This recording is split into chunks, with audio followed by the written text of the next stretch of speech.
নমস্কার, আজকে এই ভিডিওটাত এলআইসির নবজীবন সেরি প্ল্যান সম্পর্কে আলোচনা করব। এই প্ল্যানটা দুইটা ভাগত ভাগ করা আছে। একটা হল প্ল্যান নাম্বার 911 আর একটা হল 912। 911 যেটা ওটা আমরা অন্য একদিন আলোচনা করব, আর 912 যেটা সেটা আজকে আলোচনা করব। 912 প্ল্যান নাম্বারটা যেটা পলিসির প্রিমিয়াম পেইং টার্ম আছে সেটা 4টা ভাগত ভাগ করা আছে। একটা 6 বছর, 8 বছর, 10 বছর আর 12 বছর। 6 বছর যেটা প্রিমিয়াম পেইং টার্ম আছে সেটা পলিসি টার্ম হল 10 বছর আর মিনিমাম আর ম্যাক্সিমাম হল 20 বছর। 8 আর 10 বছর যেটা আছে সেটার পলিসি টার্ম হল 15 বছর মিনিমাম আর ম্যাক্সিমাম হল 20 বছর। যেটা 12 বছর কি আছে প্রিমিয়াম পেইং টার্ম আছে সেটার পলিসি টার্ম হল মিনিমাম 16 বছর ম্যাক্সিমাম 20 বছর।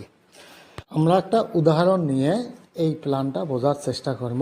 তার আগতে আমরা কিছু গুরুত্বপূর্ণ তথ্য আলোচনা করি, যেমন নাকি minimum age, maximum age, minimum age at maturity, maximum age at maturity, minimum policy term, maximum policy term, minimum sum assurance, maximum sum assurance. আমরা একটা একটা করে আলোচনা করি। মিনিমাম এজ 30 দিন, অর্থাৎ 1 মাস যারা কমপ্লিট হবে কোনো একটা বাচ্চা তখন এই প্ল্যানটা নিবেল পায়, অর্থাৎ নবজীবন সিঁড়ি 1 মাসের পরে পারচেস করবে পায়। ম্যাক্সিমাম এজটা দুইটা ভাগত দেওয়া আছে, একটা হল 60 বছর, একটা হল 59 বছর। 59 বছর যাই নেবে তার প্রিমিয়াম পেইং টার্মটা হবে 12 বছর আর পলিসি টার্মটা হবে 16 বছর। আর 60 বছর যাই নেবে তার 6 বছর, 8 বছর আর 10 বছর প্রিমিয়াম পেইং টার্ম নেবে পায়, আর পলিসি টার্ম ম্যাক্সিমাম 15 বছর নেবে পাবে।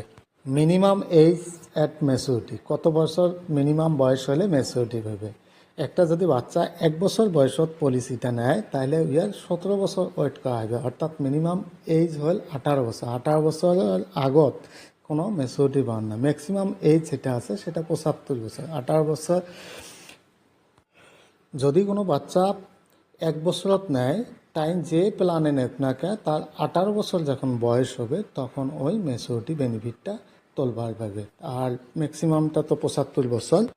Policy term, minimum policy term যেটা আছে সেটা প্ল্যান কি প্রিমিয়াম পেইং টার্মের উপরে ভিত্তি করে ভাগ আছে। যেমন 6 বছর প্রিমিয়াম পেইং টার্ম আছে সেটা 10 বছর মিনিমাম পলিসি টার্ম, আর যেটা 8 আর 10 বছর আছে প্রিমিয়াম পেইং টার্ম সেটার মিনিমাম যে পলিসি টার্ম হল 15 বছর। আর যেটা 12 বছর প্রিমিয়াম পেইং টার্ম আছে সেটার মিনিমাম যে পলিসি টার্ম হল 16 বছর।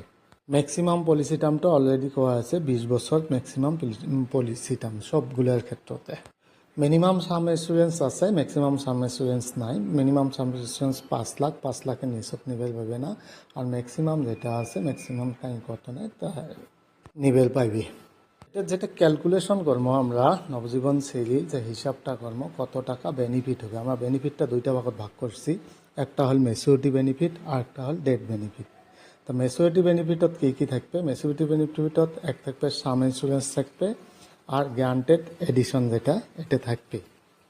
ডেট বেনিফিটের ক্ষেত্ৰত কি থাকবে? হয় বেসিক সাম ইন্স্যুরেন্স আর এটি কোনো দুইটা রাইড কিসের অপশন আছে। ডেট কভার আছে 7 টাইম অ্যানুয়াল প্রিমিয়াম আর 10 টাইম অ্যানুয়াল প্রিমিয়াম, যেটা নোয়া থাকে সেটা থাকবে, আর গ্যারান্টেড এডিশন থাকবে। আর রাইডার যদি নোয়া থাকে রাইডার থাকবে। আমরা এখন ম্যাচুরিটি বেনিফিটটা হিসাব করবো। উদাহরণ হিসেবে নেই যে পলিসি হোল্ডারের বয়স 30 বছর, সাম ইন্স্যুরেন্স নিছে 7 লাখ টাকা, আর ওই already existing policy holder. Policy term নিছে 15 বছর, প্রিমিয়াম পেইং টার্ম নিছে 10 বছর, ডেট কভারেজ নিছে 7 time of annual premium, rider নিছে অ্যাক্সিডেন্টাল বেনিফিট। যদি 30 বছর ওই নেয় প্ল্যানটা পারচেস করে তাইলে ইয়ার জেলা ম্যাচুরিটি পাইবে 15 বছর ওয়েটিং করলে 45 বছরের নিচে, অর্থাৎ 10 বছর প্রিমিয়াম দেওয়া লাগবে, 5 বছর ওয়েটিং দেওয়া লাগবে। 10 বছর ইয়ার টোটাল প্রিমিয়াম দেওয়া লাগবে 9,97,000 টাকা। প্রিমিয়ামটা আমরা এটি কোনো দুইটা ভাগত ভাগ করে দেখে দেওয়া হয়েছে যে ইয়ারলি প্রিমিয়াম কত পড়বে। ফার্স্ট ইয়ারলি প্রিমিয়ামটা অল্প বেশি পড়ে, যেমন জিএসটি রেট আছে 4.5%। সেকেন্ড ইয়ার থেকে ওই পাকে জেলে যাবে ওইলার প্রিমিয়ামটা অল্প কম পড়ে, ওইলার জিএসটি রেট 2.5%। অর্থাৎ প্রিমিয়ামের যেটা ডিফারেন্স সেটা জিএসটি ডিফারেন্সের উপরে হয়েছে। ফার্স্ট ইয়ারলি যেটা প্রিমিয়াম আছে 91,789 টাকা, আর হাফ ইয়ারলি প্রিমিয়াম আছে 46,748 টাকা, কোয়ার্টারলি আছে 23,590 টাকা, আর মান্থলি আছে 7,912 টাকা। সেকেন্ড ইয়ার থেকে ওই পাকে যেটা প্রিমিয়াম হবে সেটা হল যে 89,812 টাকা, 46,748 টাকা, আর 23,590 টাকা, আর 7,741। আমরা বেনিফিটটা জেলা হিসাব করবো তার আগতে প্রিমিয়ামটা ব্রেকআপ করে নিছি। ফার্স্ট ইয়ার প্রিমিয়ামটা আমরা এইরকমভাবে ব্রেকআপ করছি। প্রিমিয়ামটা তিনটা ভাগত ভাগ করা আছে। একটা হল প্ল্যানের যেটা অরিজিনাল প্রিমিয়াম, আর একটা হল রাইডার যে অ্যাক্সিডেন্ট বেনিফিট রাইডার যেটা নিছে তার প্রিমিয়াম, আর জিএসটি কত আছে এটা।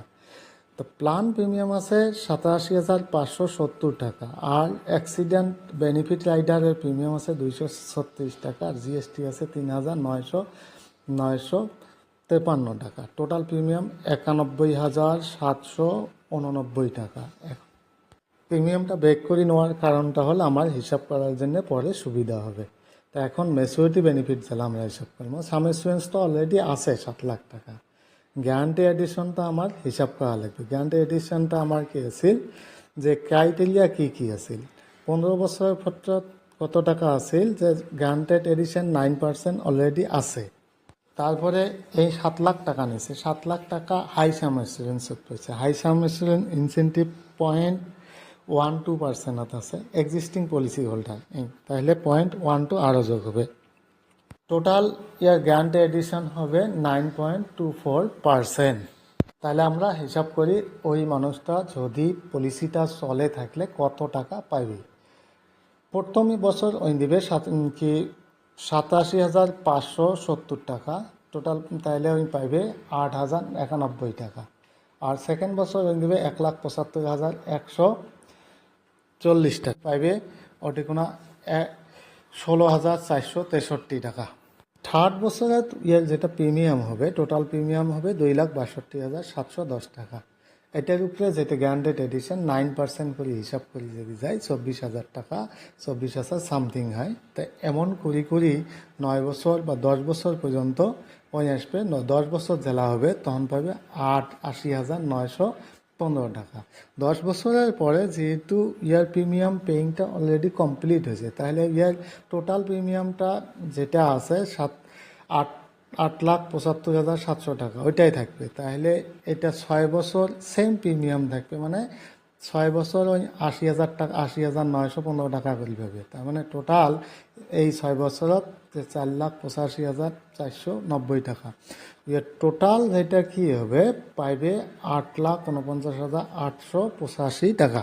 ম্যাচুরিটি বেনিফিট তাহলে হবে 8,49,885 যোগ 7 লাখ টাকা, টোটাল হবে 15,49,885 টাকা। সেম ডেট বেনিফিটের ক্ষেত্রে তাহলে ক্যালকুলেট করি। ডেট বেনিফিটটা ওই নিচে 7 টাইম অফ অ্যানুয়াল প্রিমিয়াম। তাহলে এক্সাম্পল ওইটাই নেই, মানুষটা 30 বছর বয়স, 7 লাখ টাকা আর কি সাম ইন্স্যুরেন্স নিছে, 5 বছর পরে মারা গেছে। এটি 5 বছরে যেটা কি আছে গ্যারান্টেড এডিশন আছে সেটা পাইবে, আর সাম ইন্স্যুরেন্সটা পাইবে। কারণ ইয়ার যেটা সাম কি আছিল যে 7 বছর প্রিমিয়ামের বেশি যেটা পাওয়া লাগে সেটা পাইবে না, কারণ 87,700 যেটা আছে ওটা যদি আমরা 7 দিয়ে পূরণ করি সাম ইন্স্যুরেন্সের চেয়ে কম হয়। গতিকে সাম ইন্স্যুরেন্স নাইলে যে 7 time of the annual premium, এই দুইটার একটা পাইবে। তাই সাম ইন্স্যুরেন্স 7 লাখ টাকা পাবে, আর 5 বছরের যেটা গ্যারান্টেড এডিশন আছে সেটা পাবে। এই 5 বছরের গ্যারান্টেড এডিশন যেটা আছে সেটা হলো 1,21,651 টাকা। তা টোটাল ওই যদি মানুষটা নর্মালভাবে মৃত্যু হয় তাহলে 8,21,651 টাকা পাইবে। আর যদি অ্যাক্সিডেন্ট রাইডার থাকে, অ্যাক্সিডেন্ট বেনিফিট থাকে, তাহলে ইয়ার 7 লাখ টাকা আরও যোগ হবে, অর্থাৎ 15,21,651 টাকা পাইবে। রাইডার 4টা আছে, যেমন এটি কোনো আছে accident benefit rider, accidental death and disability benefit rider, premium waiver benefit rider. Accident benefit rider এটা অ্যাক্সিডেন্ট হয় মরাল কি, আর এটা ডিসেবিলিটি। আর এটা প্রিমিয়াম ওয়েভার বেনিফিট, এটা বাচ্চার ক্ষেত্রে 18 বছরের নিচত যেলে বাচ্চা আছে, এটা যদি যাই প্রপোজ করবে যে প্ল্যানটা নেওয়ার ক্ষেত্রে, তাই এই রাইডারটা নিবার পায়। এটা নিলে হয় কি, যদি প্রপোজার জনের মৃত্যু হয়ে যায় তাহলে পলিসি আর পয়সা দেওয়ার দরকার নাই, পলিসিটা চলি থাকবে। একটা আছিল প্রিমিয়াম কয় প্রকারে দিবের পামো আর কতদিনের ভিতরে দিবার পামো। প্রিমিয়াম সাধারণত 4টা ভাগতে থাকে, একটা হল ইয়ারলি, হাফ ইয়ারলি, কোয়ার্টারলি আর মান্থলি। হাফ ইয়ারলি, ইয়ারলি আর কোয়ার্টারলি যেটা আছে সেটা ডিউ ডেটে 30 দিনটা গ্রেস পিরিয়ড থাকে, অর্থাৎ 30 দিনের ভিতরে দিবের পাবেন। আর মান্থলির ক্ষেত্রে 15 দিন থাকে। তা আজকে এই ভিডিওটা এটি শেষ করলাম, আর নেক্সটত 911 প্ল্যান সম্পর্কে নিয়ে আসবো। সবাই সাথে থাকেন।